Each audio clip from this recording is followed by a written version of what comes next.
selamat pagi anak-anak.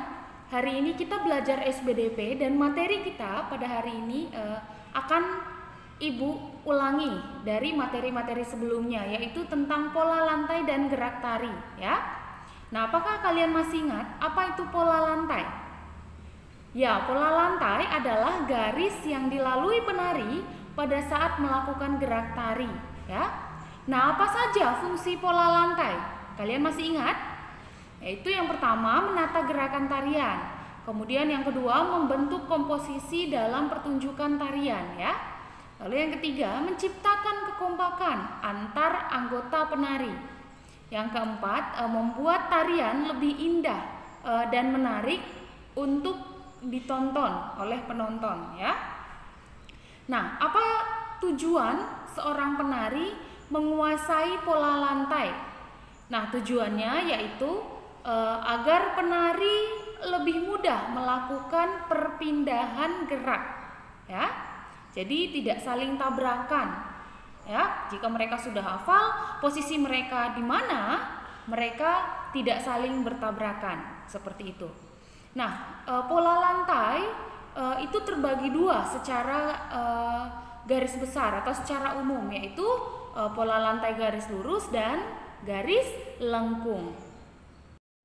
Nah, anak-anak, kalian tentu masih ingat kan jenis-jenis pengembangan dari pola lantai garis lurus dan garis lengkung ya. Nah, Ibu akan menjelaskan tarian-tarian daerah apa saja yang menggunakan setiap pola lantai tersebut ya. Yang pertama kita bahas yaitu contoh dari pola lantai garis lurus. Yang pertama garis vertikal ya. Nah, pola lantai garis vertikal ini biasanya pola lantai yaitu garis lurus dari depan ke belakang atau belakang ke depan ya, sama saja. Nah, tarian daerahnya apa saja? Yaitu yang pertama tari serimpi yang berasal dari Jawa Tengah ya. Kemudian yang kedua tari jaipong yang berasal dari Jawa Barat. Kemudian tari yospan yang berasal dari Papua. Kemudian tari pasambahan yang berasal dari Sumatera Barat, dan yang kelima adalah tari cengkedan yang berasal dari Bali ya. Nah, contoh garis lurus selanjutnya yaitu pola lantai garis horizontal ya, yaitu garis yang lurus dari samping kanan ke kiri atau samping kiri ke kanan ya. Nah, contoh tarian daerahnya yaitu yang pertama tari indang dari Sumatera Barat, kemudian tari saman dari Aceh ya, seperti itu. Lalu garis lurus yang lainnya adalah pola lantai diagonal. Nah, ini pasti kalian ingat, yaitu garis yang menyudut dari kanan ke kiri atau kiri ke kanan ya, yang menyudut.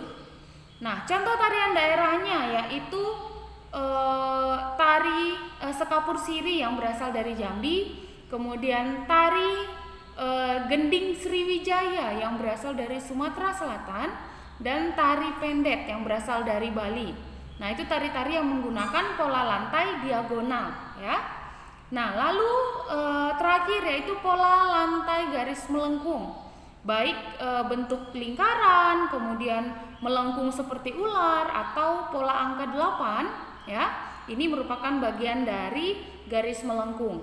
Nah, contoh tarian daerah yang menggunakan pola lantai garis melengkung yaitu yang pertama tari Mabadong ya, yang berasal dari Toraja, Sulawesi Utara. Kemudian tari piring yang berasal dari Sumatera Barat, dan tari randai yang berasal juga dari Sumatera Barat ya, seperti itu. Anak-anak, pola lantai itu diperlukan saat menampilkan tarian ya. Nah, tarian ditampilkan memerlukan gerak tari ya. Nah, apa itu gerak tari? Gerak tari adalah salah satu gerakan yang memanfaatkan anggota tubuh dalam setiap gerakannya ya, baik bagian kepala, kemudian tangan dan kaki ya. Nah, itu adalah bagian tubuh yang diperlukan dalam menampilkan gerak tari ya. Nah, gerak itu merupakan salah satu unsur terpenting dalam sebuah tarian, ya.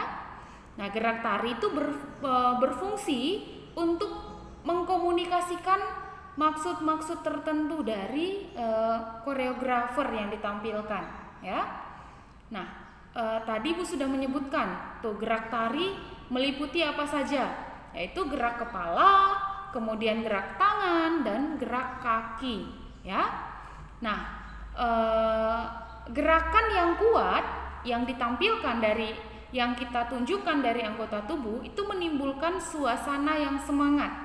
Sedangkan gerakan yang lemah dari anggota tubuh itu menimbulkan suasana sedih, kemudian penuh penghayatan, ya, seperti itu. Anak-anak, demikian materi kita hari ini, yaitu tentang pola lantai dan gerak tari, ya. Nah, selamat mengerjakan tugas hari ini, ya. Tetap semangat dan tetap jaga kesehatan kalian di rumah, ya. Terima kasih.